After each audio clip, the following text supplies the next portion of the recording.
Okay guys, I'm back with part 2. Now I'm going to be removing the coolant reservoir. All it's holding it on is a Phillips head screw. Just like I said in my previous one, just undo it enough till you can get it undone with your hand so you won't lose it down below in the engine. And it should just pop up. I'm going to go ahead and undo this connector back here. And it just pops up like that. You can move it over, set it to the side, anywhere you would like. Just don't break these hoses, they're very fragile. What we're going to do now is we're going to go ahead and proceed with taking the old ones off.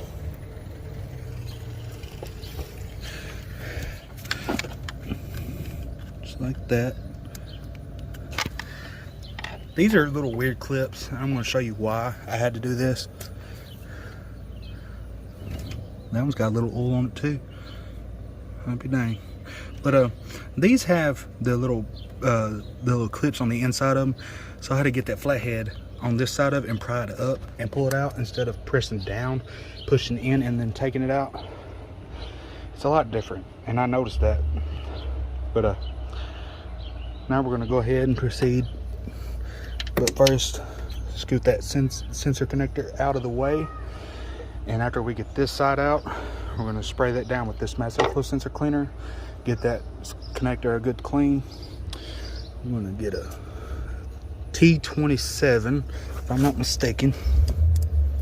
Yep, T27 star bit to get that camshaft position sensor out. Got to scoot that up so I can get my ratcheting screwdriver.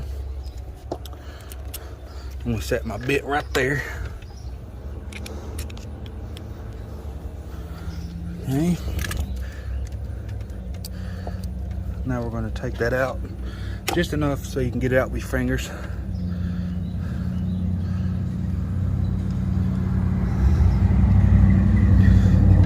Voila.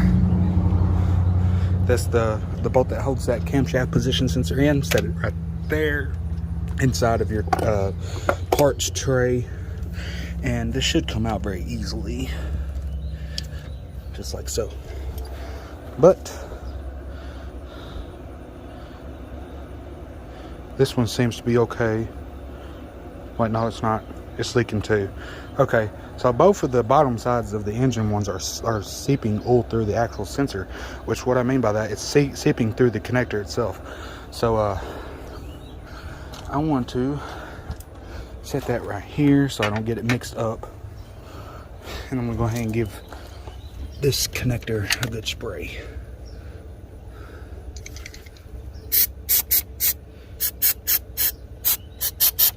Let that dry.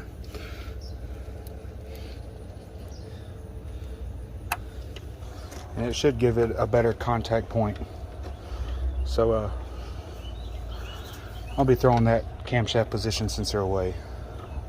So I'll be right back, guys, for part 3. Well, I'm going to get this side off. I'm doing this video in 4 sections, maybe 5 or 6. I'm not really sure. Depends on how long it takes me. But I'll be right back, guys. I've got to grab another tool, and I'll be back with number 3 of the video.